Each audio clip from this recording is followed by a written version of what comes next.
Benjamin Ledig, petit con ou lanceur d'alerte? Benjamin Ledig et son ami ont fait le buzz dans tous les médias avec leur danse en crop top dans une église, il y a de cela plusieurs jours, voire semaines. Là où le second s'est arrêté, le premier a continué les provocations de danse dans ce lieu de culte. Il fut invité notamment par Cyril Hanouna dans Touche pas à mon poste. Beaucoup de gens ont été choqués par cette première vidéo. Qui sont ces gens? Des chrétiens, mais aussi des musulmans et certainement des juifs. Mais il y a aussi beaucoup de personnes athées. Mais qu'a-t-il fait pour que cela choque autant? Il est allé dans une église, chose légale, il était habillé normalement, car sa tenue ne porte pas atteinte à la pudeur selon le droit français, légal encore donc, et il a dansé d'une manière aussi normale étant donné les clips de musique que nous voyons tous les jours, activité toujours légale en France. Benjamin a donc fait 3 choses complètement légales. Alors pourquoi cela choque-t-il? Parce qu'il est gay et en tenue que l'on sait provocante pour les institutions religieuses et a dansé d'une manière elle aussi provocante pour la religion.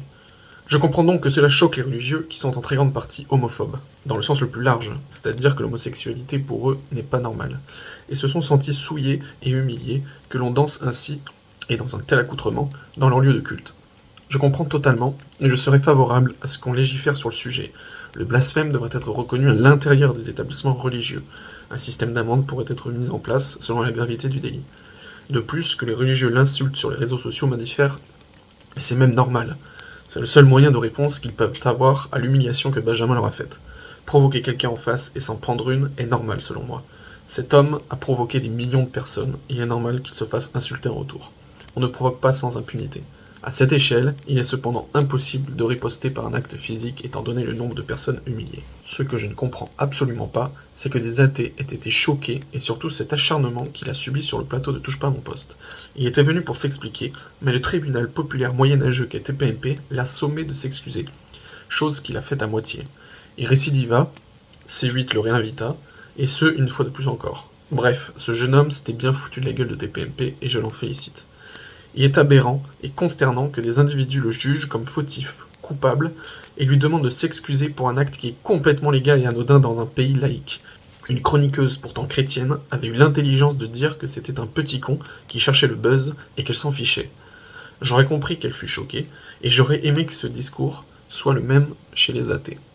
Benjamin est peut-être un petit con qui s'est amusé à provoquer un lieu de culte, espérant à juste titre faire le buzz pour obtenir une notoriété. Mais son acte soulève de réelles questions.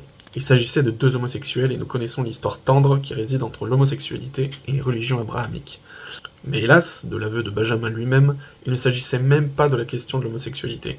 Il n'avait pas non plus anticipé les répercussions sur sa famille, et lorsqu'il voulut faire une vidéo devant une mosquée, il s'agissait en fait d'une église, chose qui appuie plus sur le fait qu'il s'agit bien d'un petit con qui cherchait le buzz.